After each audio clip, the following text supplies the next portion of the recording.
Karena kan tidak banyak waktunya, belum semuanya tiba, belum bisa latihan secara utuh.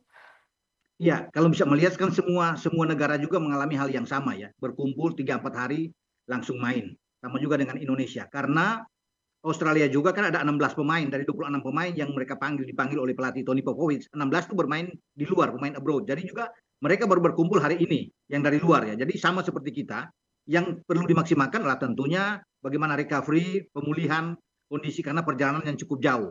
Kalau soal permainan, chemistry-nya mereka sudah dapat karena ini kan 99% pemain yang diambil Patrick Kluivert itu dari era STY. Jadi Iya, tidak banyak betul. perubahan kecuali ada satu pemain yang masuk yaitu Septian Bagaskara dari Dewa United itu. Selebihnya mereka sudah pernah bermain sama-sama semua lah, dari kualifikasi dari ronde pertama, dua, tiga sekarang. Jadi bagi Patrick Kluivert dia tinggal meneruskan aja, tinggal pola yang ingin dia rubah. Ya, mungkin kalau dari STY 3-4-3 sekarang dia dengan 4-3-3. Itu yang Hmm. kita akan tunggu dan nantikan Nitya sebagaimana tangguhnya pola taktik ini yang akan dikembangkan oleh Patrick Kluivert. Tapi dia tidak sendiri kan. Dia dibantu oleh para asisten yang bagus dengan secara kualitas seperti Dani Lansat, Alex Pastur dan Gerald Vandenberg, apalagi ditambah dengan Jordi Cruyff yang masuk sebagai penasihat teknik. Jadi ini tim suatu hal yang banyak lah mereka sudah bisa mendapatkan keuntungan ya dengan hadirnya Patrick Kluivert dan kawan-kawan untuk bisa Ya, memajukan Anda sepak juga bola kita. katakan sebelumnya bahwa nampaknya sepertinya paling tidak untuk, laga melawan Australia ini, Kluivert tidak akan terlalu banyak mengotak-atik karena memang sudah Ya, solid tadi Anda katakan. Tapi ya. bagaimana cara mencari peluangnya ya? Bagaimana kemudian, melihat komposisi yang sudah lumayan solid sebenarnya, tapi mereka bisa fokus? Karena kan harapannya bisa membuat 1 gol, 2 gol, atau justru malah menang kalau kita pengennya ya. Iya, masalahnya bagi Kluivert kan dia baru pertama juga berkumpul sini, baru melakukan debut dia untuk sama-sama. Jadi tinggal dia menurunkan 11 pemain di starting 11 dia siapa yang dia akan mainkan. Tapi analisa itu kan sudah terjadi melawan Australia di Jakarta 0-0 terakhir melawan Arab Saudi. Tentunya Mhm. semua sudah dilihat oleh para asisten dan diberikan masukan kepada Kluivert seperti apa pemain yang harus ditampilkan dengan pola yang dia inginkan. Karena pola yang harus lebih banyak pegang bola ya dari ball position yang dia ingin bermain lebih ofensif karena kita butuh gol juga karena gol pertama itu sangat menentukan buat kita. Kalau Betul. kita bisa mencuri gol ke gawang Australia itu yang ditunggu. Walaupun Mhm, Kluivert mental sendiri terangkat ya. menyatakan, iya, walaupun Kluivert sendiri menyatakan bahwa draw udah cukup. Tetapi kita memang kalau kita bisa menang itu Nitya sudah aman buat kita lah untuk bisa lolos mendampingi Jepang terbuka. Tapi dengan 1 poin pun kita harus bersyukur bahwa kita tidak kalah melawan Australia karena Australia peringkatnya dengan kita sangat jauh. Selisihnya 101 peringkat. Mereka 26 besar dunia, kita di 127. Situ aja sudah kelihatan sekali kan, itu sangat jauh. Tapi dalam sepak bola, segala sesuatu bisa terjadi. Di mana kita juga kan pernah menahan mereka di Jakarta dengan 0-0. Iya, Australia apalagi juga ini pasti kan akan terakhir ada hati-hati. sejumlah pemain Australia yang cedera ya, Bung Ropan? Ya, dan banyak, mungkin hanya ada 5 pemain sisa yang mereka bermain datang ke Jakarta dan tampil saat bermain 0-0, yang saat ini dipanggil oleh Tony Popovich untuk bisa bermain dengan kita. Nah, keuntungan bagi kita bahwa Kapten Australia, Harry Souter tidak bisa bermain. Dia yang paling berpengaruh di jantung pertahanan. Namun mereka punya pemain-pemain juga yang berkualitas yang tetap kita harus hati-hati. Kita harus bermain bersabar dengan mereka dan jangan terpancing tentunya dengan permainan yang terbuka karena Australia pasti akan keluar menekan. Mereka butuh menang melawan Indonesia, itu target mereka. 6 poin, 3 poin dari Indonesia, 3 poin dari Cina.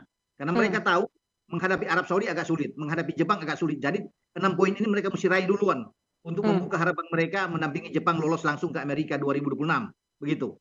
Jadi bisa dikatakan, baik Australia maupun juga Indonesia sama-sama mempertaruhkan banyak hal di pertandingan nanti ya? Oh iya, ini pertandingan saya pikir bagi Australia hidup mati. Karena kan mereka itu, mereka butuh, mereka tahu. Kalau sampai imbang, itu seperti kalah buat mereka. Sehingga mereka butuh 3 poin. Nah ketika mereka keluar menyerang, ini kesempatan buat kita bermain untuk bisa menekan mereka dengan counter attack yang tentunya semua datang dari racikan Patrick Kluivert. Seperti apa yang dia akan mainkan di lini depan. Itu yang kita akan tunggu. Apakah Marcelino akan dimainkan lebih awal atau akan bermain sebagai super sub untuk mendampingi Hmm. Ole Romeni. Karena di depan ini kan selalu menjadi kesulitan buat kita. Ragnar Ya. Mangun tidak bermain, tetapi kita masih punya Ole Romeni. Tinggal gelandang-gelandang ini yang supply bola ke depan yang kita akan lihat siapa yang akan dimainkan oleh Patrick Kluivert di tengah Mhm. ini. Apakah akan mencuri di babak awal ya? Kalau Anda katakan tadi kan Kluivert menyebut draw saja sudah bagus gitu, tapi kalau Ya, intuisi Anda mengatakan, kira-kira kita bisa membawa pulang seperti apa nih? Apakah draw juga atau mungkin malah masih ada peluang tipis lah? ya kalau realistis kita bicara, draw itu udah oke buat kita. Tetapi kan dalam sepak bola selalu itu yang akan terjadi. Kemenangan itu ada. Faktor keberuntungan itu jangan lupa. Itu harus kita lakukan dengan baik, dengan apa yang ada dimaksimalkan di lapangan. Makanya kalau kita bisa mencetak gol pertama, itu adalah satu hal modal yang bagus buat kita. Karena Australia pasti akan keluar menyerang, akan terbuka. Ini akan lebih bagus. Kita punya pertahanan yang kuat. Sudah dibuktikan di Jakarta kita mampu menahan setiap tekanan mereka, apalagi kita ketambahan dengan ada 4 pemain, ada Ole, ada Dean James, ada Joey Pelupesi, ada Emil Audero, jadi lebih tebal lagi penampilan skuad yang ada di Patrick Kluivert. Itu. Presiden Prabowo juga baru saja mengatakan bahwa kita harus bisa masuk Piala Dunia. Ini kalau hitung-hitungannya kan masih ada sisa 4 laga ya, 2 laga kandang, 2 laga tandang gitu. Optimis sih saya pasti dukung. Tapi bagaimana Anda melihatnya? Kira-kira cukup realistis untuk mewujudkan keinginan Presiden Prabowo? Jadi beban atau malah nambah semangat? Ya, optimis itu akan muncul nih ya. Kalau kita bisa menang mendapatkan 3 poin. Itu pasti akan langsung, saya yakin akan langsung bisa lolos kita, karena kita akan kembali ke kandang dengan modal yang kuat, anak-anak lebih termotivasi, percaya diri menghadapi Bahrain, karena kita ada 2 kandang selain Bahrain dan Cina. Tapi kalau kita 1 poin pun harapan itu masih ada, ya, karena kita bisa mengamankan 2 laga kandang itu, semoga bisa menang 7 poin, dan pertandingan terakhir melawan Jepang sudah tidak berpengaruh lagi, karena setelah mereka menang melawan Bahrain, mereka sudah lolos. Untungnya buat kita, waktu kita ke Jepang, bisa saja Jepang bermain dengan lapis kedua mereka, dan kita bisa menang poin paling tidak 1 poin dengan Jepang.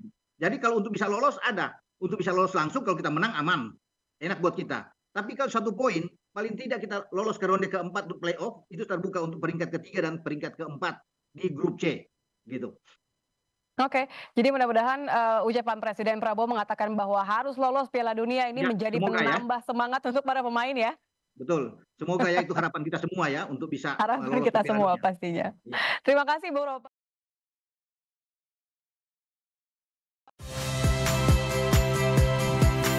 Saya Ihsan Sitorus. Saksikan program-program Kompas TV melalui siaran digital, pay TV, dan media streaming lainnya. Kompas TV, independen, terpercaya.